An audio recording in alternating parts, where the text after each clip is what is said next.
Assalamualaikum warahmatullahi wabarakatuh. Salam bahagia, selamat sejahtera. Kita bersama dalam segmen kali ini. Kita perlu tahu. Sebenarnya apa yang kita perlu tahu? Banyak yang kita perlu tahu, khususnya di negara kita ini saja yang kita perlu tahu dalam satu hal di mana dikir memainkan peranan penting dalam mana-mana majlis jua. Jadi dalam kali ini kita akan mengetahui ataupun bertanya mengenai dengan salah seorang pakar akan menceritakan sejarah dikir di negara Brunei Darussalam. Kita berada di rumah Tuan Haji Azbinen bin Haji Mayalin. Mudah-mudahan beliau ada di rumah pada kali ini. Assalamualaikum. Assalamualaikum. Waalaikumsalam. Silakan Tuan Haji. Alhamdulillah, selamat datang. Selamat datang. Silakan Tuan Haji. Terima kasih Tuan. Silakan Tuan. Sebenarnya Basar Rajat Besamban ini Tuan, hamba pun sudah memegang surat dikirannya atau buku dikirannya katanya. Seperti mana yang bis Tuan lancarkan ada tu mengenai dengan CD tu Tuan, CD dikir. Jadi bila dilihat daripada buku ini ada sejarah-sejarah yang kita ni perlu tahu ni Tuan. Yang mana kita ni masa ni khususnya generasi mudanya indah tahu sejarah-sejarah dikir. Jadi bukannya generasi muda kita ni pun sebenarnya ingin tahulah, kurang mengetahui tentang sejarah dikir ini, Pak. Jadi barangkali Tuan dapat bercerita mengenai dengan dikir Serapil Anam ini dulu, mukadimahnya nih Tuan. Silakan Tuan. Dalam buku yang amba tulisan ini, dalam mukadimahnya, amba mendapat ilham dari salah seorang ahli agama yang bertugas di Kementerian Pendidikan, seorang orang Yaman. Beliau lama di Makkah dan beliau ini memang kata ni mahir dalam hal-hal dikiran ni. Ya, bukan saja dikir, barangkali kemungkinan dikir Serapil Anam tidak berapa popular dengan dia, tapi di Bai, dikir Habsyi yang anunya. Di sanalah hamba mendapat mukadimah di mana dikir Maulud ini bermula dalam abad ketiga awal Islam. Jadi adalah perbedaan Serapil Anam dengan Dibai, Habsyi. Itu yang anunya lah yang mendapat ilham dari dia dan daripada ulama-ulama, pendapat ulama-ulama. Jadi ini cukup menarik Jonathan. Sebelum kata ini lebih jauh, barangkali yang ada sangkut pautnya dikira ini dengan sambutan Maulud. Jadi mungkin Tuan dapat bercerita nih permulaan sambutan Maulud ini. Inilah yang selalu kita ni dengarlah dalam ceramah-ceramah dalam Maulud tani. Sebenarnya Maulud tani pada kata ni mengenukan bahawa dia hasanah yang baik. Jadi pertentangan pendapat itu di Brunei tidak timbul sebab kata ni menganggap dikir Maulud adalah hasanah yang baik.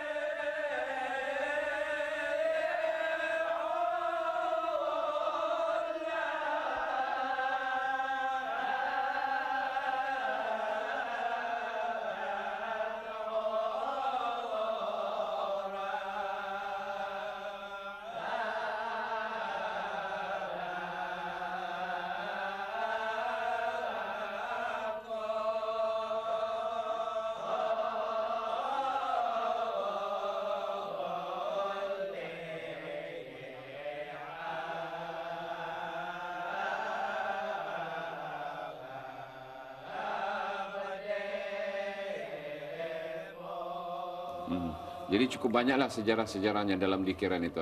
Berapa banyak lagu-lagu dikiran itu sebenarnya? Kalau mengikut dikir-dikir di tahun 60-an 70-an itu pun sudah establishnya kata ni, sudah keluar lagu-lagu itu sehingga Hairuman itu paling sedikit 9. Bisahrin, Alham belasan lagu, Badat yang paling banyak lagu dalam 16 masa tahun 70-an itu pun sudah lagu-lagu belasan lagu-lagu keluar. Tapi oleh karena barangkali benda itu kita ni terbantut, jadi kuranglah yang tinggal yang ada masa ni. Yang ada masa ni yang kita ni yang mudah lah, yang dikira senang diikuti, senang ditiru oleh orang-orang muda. Itulah yang. Jadi dikir yang Bistuan Sidikan itu berapa lagu tuh? Mengikut Bisamba, dikir yang disidikan itu 5 lagu. Jadi berpandukan kepada 5 Khairuman Pulau, Bisaharin Badar, Tanakal Temanggung, Alham Buang Tunang, dan Ibadat Muncit. Iya. Kalau kita ini mendengar memang macam-macam lagu-lagunya ataupun tajuk-tajuknya atau macam Alham Buang Tunang dan macam-macam lagi. Apa lagi di antaranya selain apa yang dirantang tadi itu tajuk-tajuk lagu dikir itu? Dikir ini banyak anunya, lagu-lagu itu mengikut kadang-kadang ada lagunya sama tapi nama berlainan. Macam dulu orang tua kita ni kalau bulan tarang selalu di pantaran ataupun sambil berkayuh, sambil bernyanyi, sambil berdikir. Dikir apa namanya itu? Itu kadang-kadangnya kata ni macam kalau diorang ada juga apa ni dikirnya orang macam badat berkayu, badat beranyut, bongkar sawah. Inilah anunya apa ni yang kadang-kadang timbul daripada ilham apa yang dibuat di kampung air apa tu. Siapa sebenarnya yang membawa dikir ini masuk ke Brunei ini?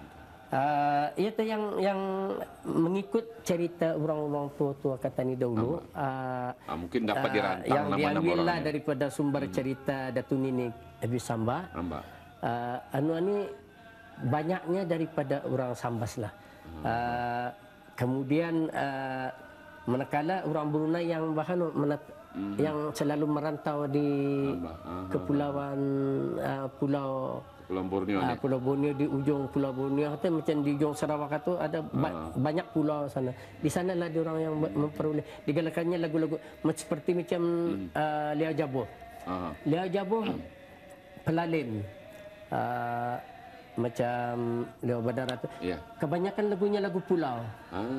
Ya tadi karena diorang ni merantau di sana. Diorang belurat dari sana. Ya tadi dipanggil lagu dari lagu pulau. Bila tadi bercakap pasal berdikiran itu anak. Kalau dulu kata ni amba masih ingat majlis berbadak berdikiran ni penting sebagai menyeri suasana tu majlis. Dikiran ni indah kan habis awal. Mengandat ke pukul 1 pagi, 2 pagi baru habis. Mungkin tuan dapat bercerita kenapa bis dia berdikir sampai pukul 1, pukul 2 pagi itu? Ya, ini barangkali salah satu faktor yang menyebabkan tarikan dikiran ni, majlis dikiran ni. Masa itu kata ni bukan ada pencaragam apa. Pencaragam TV apa jangan sekali. Jadi hiburan yang ada. Anita yang jadi penyari majlis satu.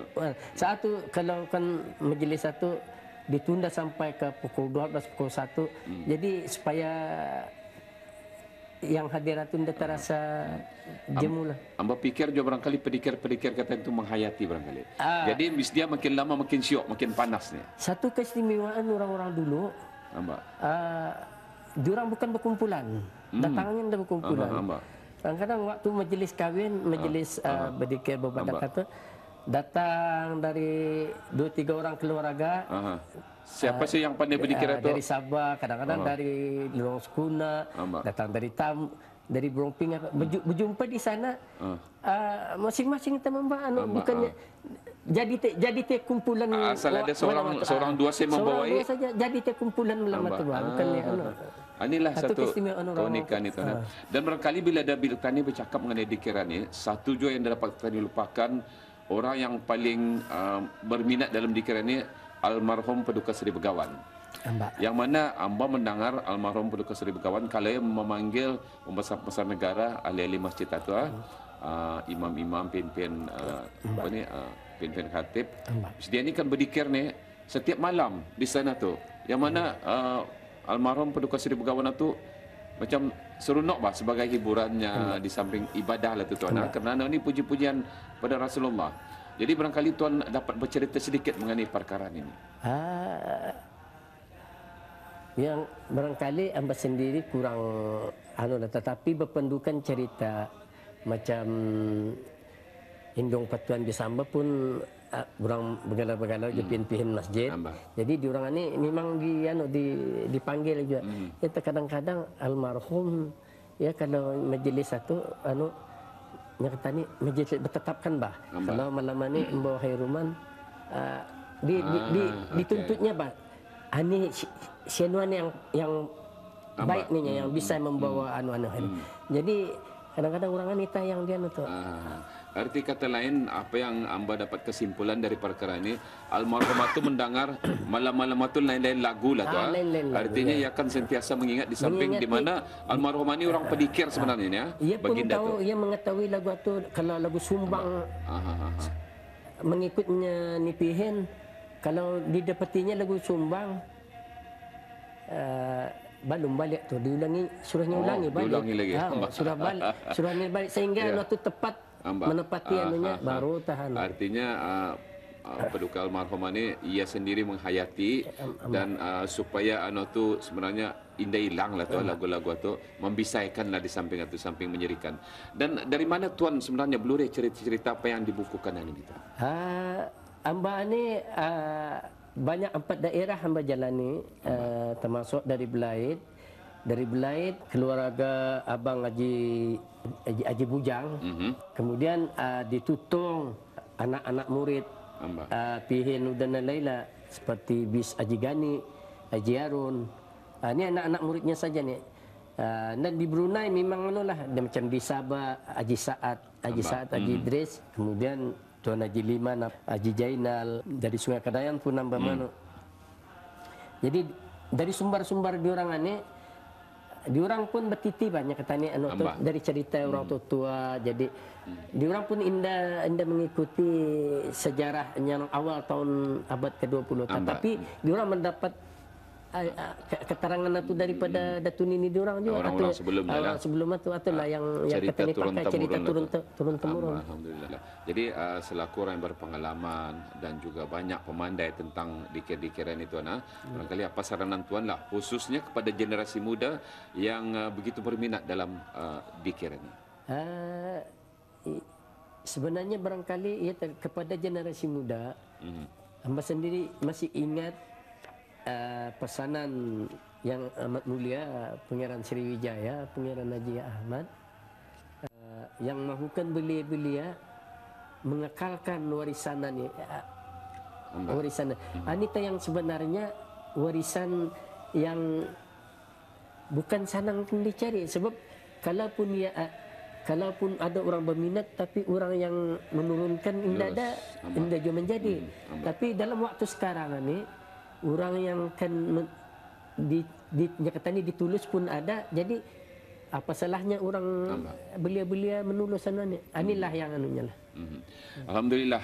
Terima kasih tuan telah pun memberikan ilmu kepada Bisa Amba dan Ketani orang ramai lah khususnya untuk mengetahui tentang cerita-cerita dikir di negara Brunei Darussalam. Apa sejarah dikir, macam mana dikir di negara Brunei Darussalam, yang mana sebenarnya ini kita perlu tahu tuan. Sebenarnya inilah menjadi kesedaran kepada Ketani bahawa kalau indah diturunkan, indah dibawa ke pengetahuan belia-belia sekarang, hamba yakin bahawa ini kan pupus langsung lupus daripada pengetahuan. Walaupun Ketani pandai belajar berdikir, tapi sejarahnya anda kata ni mengetahui. Inilah makanya Bisa Amba membuat sedikit petikan dalam buku. Artinya dikir tinggal dikir tapi sejarahnya. Alhamdulillah. Terima kasih sekali lagi tuan. Mudah-mudahan mendapat berkat semuanya. Jadi alhamdulillah itulah sedikit pendekatan kita tapi penuh makna tentang mengenai dengan ilmu dikir, di mana sejarah dikir ataupun historinya yang telah diceritakan oleh Tuan Haji Asbinin bin Haji Mayalin, salah seorang orang kuat dalam menubuhkan kumpulan dikir barakah dan seterusnya, menghasilkan CD untuk guide ataupun panduan kepada kumpulan-kumpulan dikir di negara Ketani, yang mana setakat ini walaupun hanya terhad yang dicetak, tapi mereka berhasrat untuk mengembangkan lagi CD-CD ini untuk diberikan secara percuma kepada kumpulan-kumpulan dikir yang berdekatan khususnya di masjid masjid. Jadi alhamdulillah dengan adanya kita membentangkan sejarah dikir ataupun dikir yang amat penting kita ketahui, bukan saja berdikir tetapi kita mengetahui sejarah-sejarahnya untuk warisan generasi-generasi muda di masa-masa akan datang. Jumpa lagi. Assalamualaikum warahmatullahi wabarakatuh.